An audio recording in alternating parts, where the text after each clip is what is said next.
마약을 거래하던 남성들이 필로폰을 몰래 숨겨 들어온 일당이 경찰에 붙잡혔습니다. 신종 마약이 확산되고 있습니다. 청소년들에게 환각제로 어머니를 살해했습니다. 16명을 구속했습니다. 조선시대에도 마약 문제가 매우 심각했다고. 한 번 아편을 입 근처에 갖다 대면 그 사람은 살아도 죽은 사람이다. 1인 1일 흡연량을 계산해보면 3만 인이 된다. 아편 치료제를 먹고 치료해라라는 식의 걷잡을 수 없는 거예요. 일본 입장에선 기회다. 어마어마한 그때 경제 성장을 해요. 조선은 아편 생산 지역이 돼요. 양귀비를 대대적으로 재배를 해야 되잖아요. 서울에는 이제 100여 곳의 아편물이 있다. 근데 이런 게 교과서에 왜 안 다뤄주지? 단속도 하고 했는데 마약 중독자가 급증을 했대요. 사실 우리나라가 마약 문제가 심각하더라고요. 저는 사실 마약 청정국이라고 생각을 했는데 어우 뭐 요즘에 막 진짜? 100만 명이 동시에 투약 받을 수 있는 막 1,000억 원대 마약이 들어오질 않아요. 네. 부산항에 들어온 외국 컨테이너 선박에서 마약이 적발됐습니다. 무려 100만 명이 동시에 투약할 수 있는 양이라고 하는데요. 시가로는 1,000억 원이 넘습니다. 그리고 막 요즘에 진짜 심각한 게 20대 이하가 마약 중독자가 꽤 있대요. 미성년자들이. 급증을 했대요. 미성년자가? 네.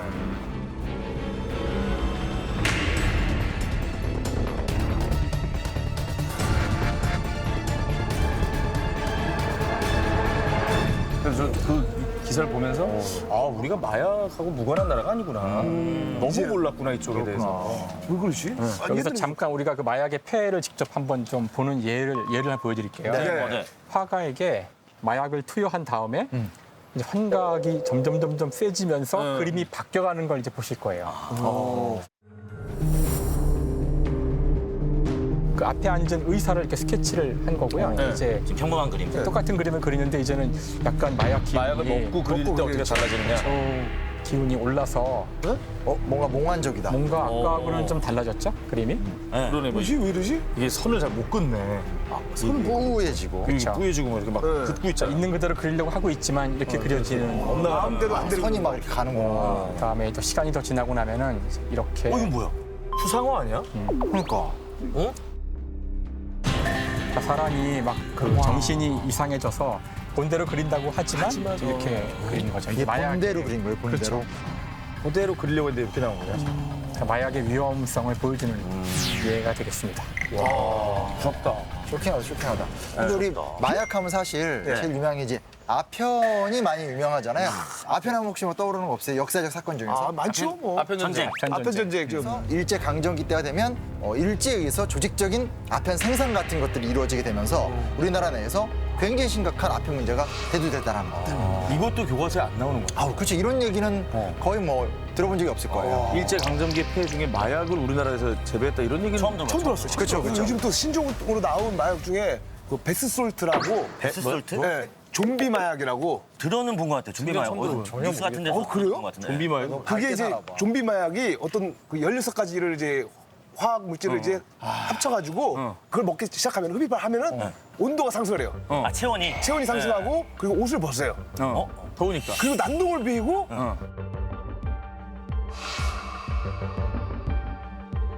그리고 마지막에 어떻게 되나요? 사람을 물어뜯어요.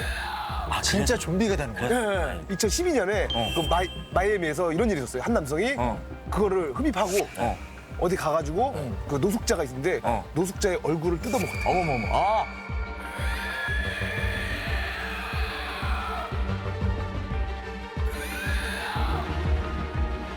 무섭네. 무섭더라고요. 마약이 중독성이 가장 좀 큰 위험의 요인 중에 하나잖아요. 왜 쉽게 못 끊는 걸까요? 마약을 하게 되면 해본 적은 없지만 굉장히 기분이 좋다고들 하잖아요. 그러니까 쾌감 중추를 자극해서 그런 건데요. 우리가 맛있는 음식을 먹으면 기분이 좋아지죠. 그렇죠, 좋아요. 그건 이제 도파민이라는 화학 물질이 나와서 그런 건데 마약을 투입할 경우에 그 아주 맛있는 것을 먹었을 때 나오는 도파민의 양보다 무려 18배가 도파민이 나와요. 우리가 생각할 수 없는 쾌감이구나. 경험해보지 못한. 일단 그 쾌락이 너무 좋기 때문에 쾌감이 너무 좋기 때문에 그걸 잊지 못하고 자꾸 매달리게 되는 건데 문제는 마약을 집어넣으면 당장 쾌락이 느껴지고 하긴 하지만 뇌를 전반적으로 재배열하게 돼요. 이 배선들이. 그러니까 어떤 식으로 배선이 일어나는지 모르기 때문에 뇌는 마약이 들어온 상태에 맞게 배선을 해요. 따라서 마약이 사라진 순간 뇌가 정상적으로 작동하지 않는 거죠. 근데 그게 금단 증후군에서 실제로 마약이 제일 많이 생산되는데 어딘지 아세요? 어디요? 아프가니스탄. 아프가니스탄 세계 80%. 재배지구나. 어마어마한 원재. 원료를 대는구나. 그래서 사실 최근에 지금 아프간 난리 난 거예요. 난리 났죠. 응. 그걸 고민하는 거지 하나가 이런 식으로 가면 이 마약을 제대로 관리할 수 있을 것인가? 유럽 국가들이 초긴장하고 있다고 하더라고요. 탈레반에 또 넘어갔으니까. 무너지니까. 그걸 이제 경제적인 이득을 취하지 않을까.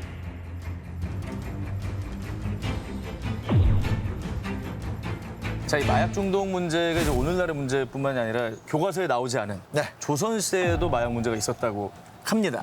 매우 심각했다고. 그 이제 장소 이동해서 한번 얘기해 볼까요? 네. 아니 어쩌다가 근데 이렇게 조선에 마약이 이렇게 어떻게 다 들어온 거예요?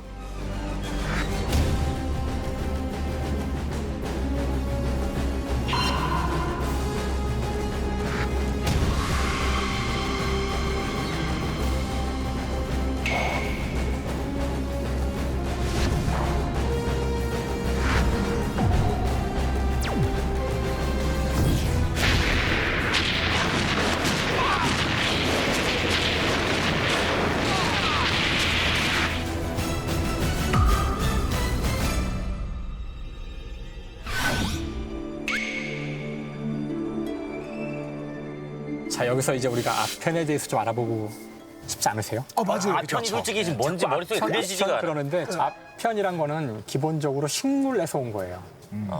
양귀비 양귀비. 그렇죠. 양귀비에서 온 이위가 아편이에요? 양귀비라는 이름을 들어본 적 있지 않으세요? 전에도?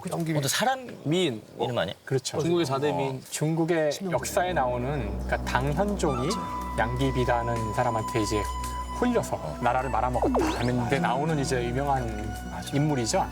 그 이름을 이꽃에 붙인 거예요. 그러니까 이 꽃이 왜 그런 이름을 갖게 됐는지 느낌이 오시죠. 그 정도로 현혹을 시킨다. 그 정도로 우리를 현혹을 시키지만 치명적이다라는 걸 이제 나타내기 위해서 붙인 이름인데 양귀비가 이제 꽃이 피는데 꽃이 피기 전에 언제나 이렇게 꽃망울이 지잖아요. 꽃망울을 따서 아편의 재료를 추출하게 되는데 이 꽃망울에다가 이렇게 칼로 착착착착착착 흠집을 낸대요. 굉장히 이게 기술이 필요하다는데 그러겠네. 그럼 거기서 이제 우윳빛깔의 액체 같은 게 나온대요. 그걸 짜서 굳게 해서 말리면은 그것이 생아편이 되는 거예요. 그 상태가 생아. 그래서 이걸 이제 말아서 피웠을 때 굉장히 효과가 커진다는 걸 영국이 그때 수출했던 아편이 이제 그렇게 만들어진 거죠. 그걸 이제 연기로 하면은 흡입하면은 그 전에 그 약효로 쓰던 거에 비해서는 엄청난 효과를 발휘했던 거예요. 신기하다. 근데 이 사실 아편이 진통 효과가 있고요. 뭔가 이렇게 착 가라앉게 하고 사람을 이렇게 기분 좋게 만드는 효과들이 있거든요. 근데 이 아편이 훗날에는 모든 마약의 뿌리 역할을 하게 돼요. 오, 아예 근원이에요. 현대 이게 악의 근원이 되는데 왜냐하면 이제 19세기에 들어서는 이 아편을 화학적으로 처리를 하는데 여기다가 뭐 물하고 이제 석회를 넣어서 끓이고 뭐 다른 거 처리하고 이렇게 하면은 이제 모르핀이 나오게 되고 진짜. 그 몰핀을 또 처리하면은 헤로인이 나오게 돼서 헤로인? 네, 사실 이 아편은 그 이후에 그 더 강력한 마약이 나오게 되는 것들의 뿌리가 돼요. 몰핀 자체는 진통제인 거죠. 진통제로 썼던 거 아니에요? 아편도 마찬가지죠. 이 아편 전쟁은 어떻게 해서 시작이 된 거예요? 그러니까 그런 거죠. 그러니까 중국의 물건들을 갖고 싶은 거예요. 근데 그중에 이제 도자기 같은 게 우리가 제일 잘 알고 있는 거죠. 비단은 옛날부터 유명했고 근데 그중에 지금 차가 이제 새롭게 떠오르는. 왜냐면 중국은 당나라 때부터 차를 재배했고 다도 문화가 완전히 중국에서 엄청 번성했기 때문에 근데 이제 문제는 뭐냐. 차를 사러 가면 당시 이제 중국은 지정 문제로 해서 은을 화폐로 썼거든요. 은을 내고 차를 받아와야 되잖아요. 영국 사람들은 무조건 차를 먹어야 되는데 등가적인 교환 효과가 안 나타나는 거예요. 그러니까 계속 영국 사람들만 차를 사가고 은을 계속 지불하고 하니까 이제 원래 계산이 있었어요. 뭐가 계산이 있었냐면 차는 우리가 은을 주고 사되 우리가 또 인도산 모직물, 면직물 뭐 이런 것들이 또 있고 하니까 뭔가 이런 것들을 좀 팔면 나름대로 이제 가격이 수출 수입이 얼추 맞춰지지 않을까 계산한 거예요. 근데 가서 장사를 해봤더니 전혀. 왜냐? 우리나라에서 생산하는 게 더 좋아. 뭐 약간 이런. 그러니까 왜냐면 17세기, 18세기까지만 하더라도 이 중국 문명이 그 당시 세계 최고 수준이었었기 때문에 필요가 없었구나. 필요가 없는 거죠. 근데 이게 그러면 뭐 어떻게 벌충할 것인가? 뭘 팔아먹어야 되나? 거기서 낸 아이디어가 아편. 그렇죠. 내 판격사 아편을 팔어? 어쨌든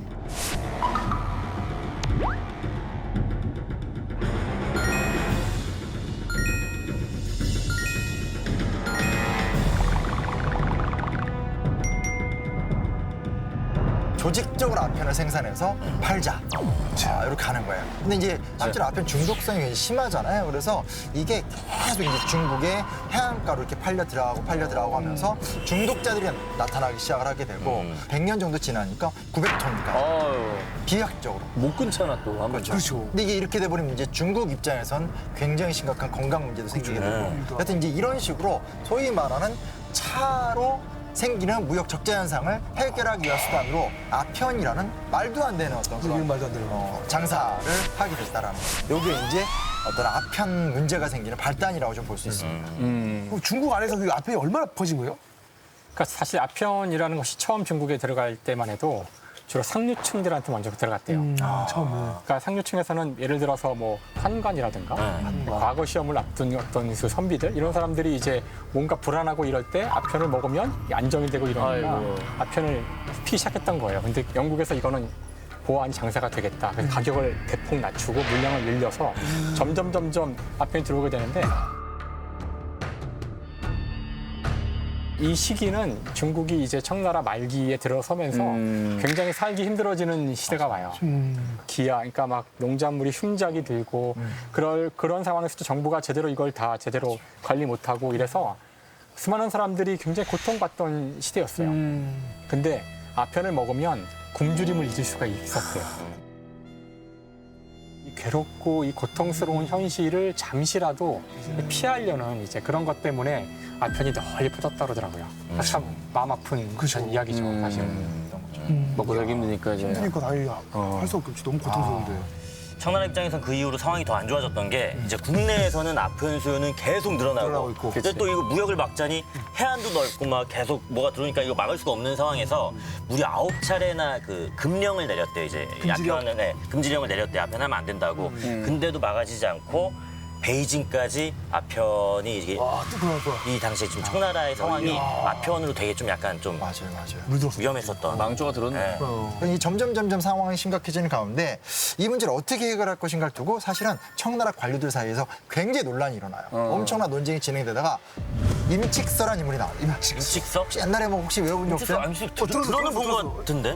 근데 이제 임칙서 쉽게 말하면 우리나라로 말하면 어사 박문수나 정약용 같은 스타일. 어떤 얘기인지 알죠? 굉장히 올곧고 국가를 어떻게 살려야 되는가에 대한 딱 방향을 갖고 있는 사람인데 이 임칙서가 강경하게 상소를 올립니다. 이거 절대 안 된다. 대대적인 단속이 필요하고 체계적인 관리, 개항정 시스템 정확하게 관리해서 영국인들에 의해서 들어오는 이 아편 문제 근절해야 된다. 임칙서의 전략은 뭐냐면 일단 여기서 이제 영국인과 거래하는 중국인들에 대한 대대적인 단속이 들어가는 거예요. 중국인 상인들을 잡아들이는 거죠. 이건 자국민들이니까. 그때 이제 회수했었던 아편 상자가 2만여 상자였다. 자, 그렇게 아편을 막 없애버리니까 영국 입장에서는 이게 자기들의 어떤 정당한 물건을 뺏긴 거거든요. 맞아요. 중국에서야 이걸 뭐 몰수했다고 하겠지만 영국 입장에서는 이거 물건을 뺏긴 거라고요. 그리고 사실 국가 간 사이에서는 일촉즉발의 상황이에요. 뺏긴 상황이니까. 그래서 이제 이렇게 아편 전쟁이 시작됩니다.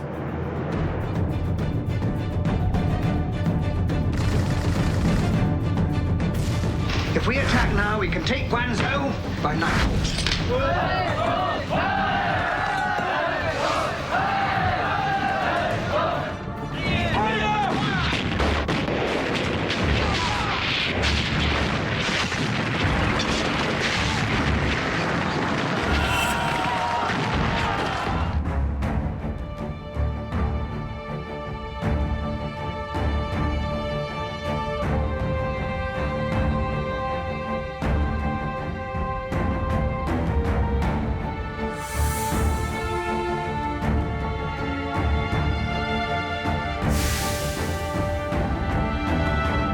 그럼 어떻게 됩니까?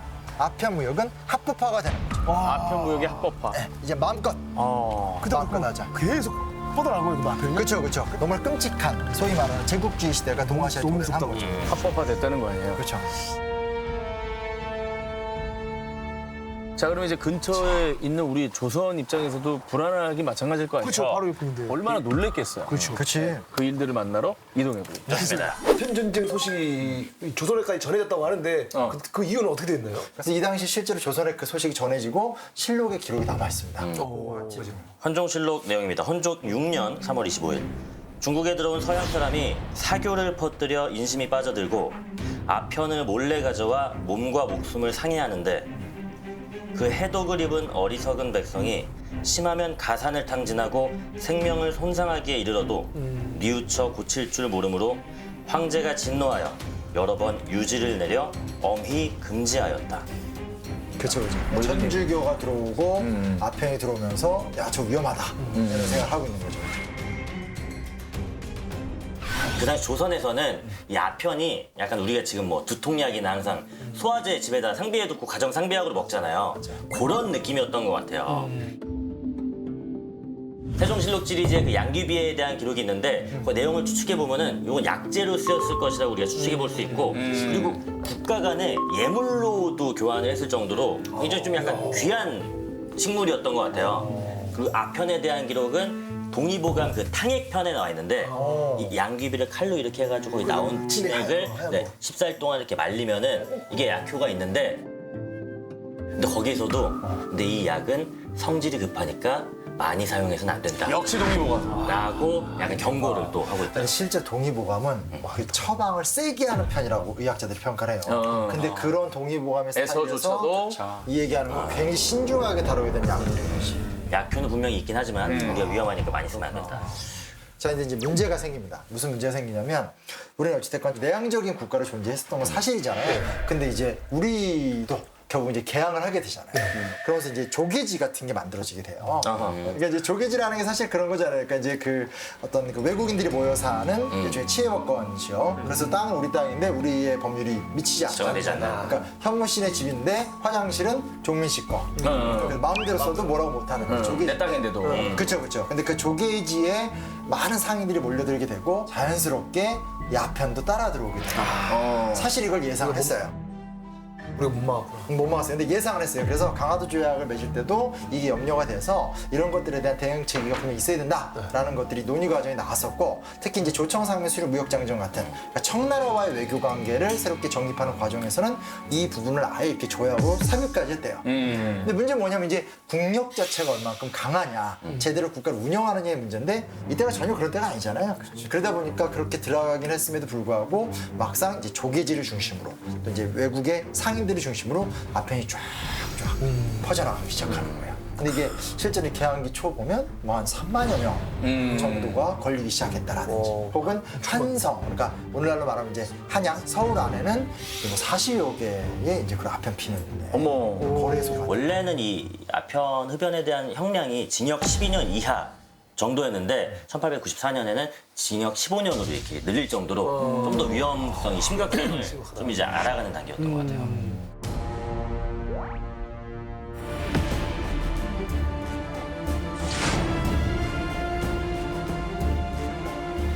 조선은 아편 생산 지역이 돼요. 전혀 몰랐었네요. 그렇죠.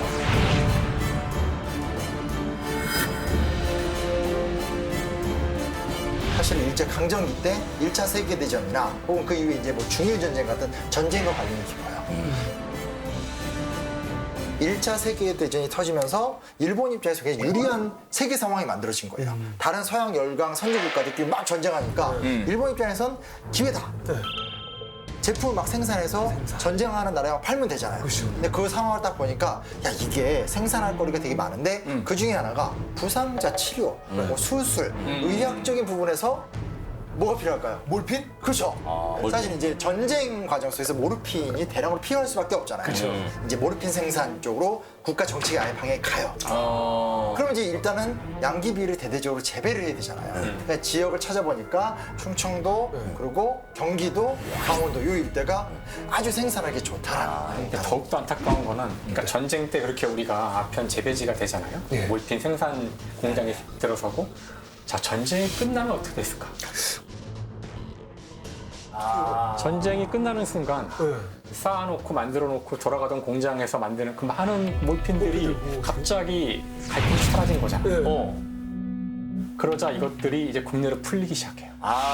그 문제가 대박. 언제나 이런 식이죠. 그 악의 씨앗을 파종을 해놓고 걷어가질 않았네. 사람들은 근데 몰핀을 그렇게 많이 무서워하지 않았던 것이 오랫동안 아편은 진통제로 써왔던 거고 몰핀은 그렇죠. 아편에서 추출한 거라고 하니까 뭐 나쁘겠어? 이런 반응이었던 거죠. 그래서 조금 아프고 이러면은 몰핀 일단 맞으면 진통 효과가 있으니까 이게 무슨 치료가 되는 게 아닌데도 당장 효과만 보고. 예, 그런 오남용이 굉장히 심해졌고 사람들 위험성을 모르는 채로 심지어는 이제 의사들조차 정확히 이 몰핀의 그 해악에 대해 잘 알지 못했기 때문에 많이 남용을 하고 약과 마약의 경계가 아예 없었나 봐요. 그 당시 개념으로는. 잘 몰랐으니까. 우리만 몰랐던 건 아니고 전 세계적으로 몰핀의 그 해악에 대해서 제대로 알고 있지 못했기 때문에 다른 나라에서도 이렇게 굉장히 과다하게 막 사용하고 그랬고요. 겹치는구나. 네. 어떻게 보면 이제 부작용, 오남용 이런 거잖아요. 근데 그런 게 아니라 아예 실제로 이제 1920년대, 30년대 때가 되면 우리나라에도 아편굴이 생겨요. 굴이라는 게 뭐야? 아편굴, 그러니까 아편 피로 모이는데 작정하는. 그래서 아편굴 주사. 주사는 이 주사. 오게 이제 지복자. 주사 맞는 거. 이런 식으로 해서 아예 중독자들이 생기게 되고 그런 것들이 이제 사회적 문제가 되기도 하고 나중에 이제 1931년 되면 또 이제 그때부터 뭐 중일 전쟁, 태평양 전쟁까지 이어지게 되는데 이때도 대대적으로 이제 아편 생산이 올라가요. 그래서 33년 정도 되면 이제 한 14,500kg 정도까지 생산량이 계속 올라가는 이런 모습들이 생기니까 답답하고 아쉬운 아픔들. 국토를 유린했네요. 근데 지금 우리나라에 이제 계속 이제 마약 아편이 문제가 심각해지는 게 따져보면 처음에는 국가가 상황을 통제하지 못했고 그 다음에 일본에 의해서 식민화가 됐고 20, 30년대 때는 말 그대로 이 식민지 시대 속에서 희망이 없고 이런 것들이 이어지게 되니까 이 문제가 계속해서 심각해진 거죠.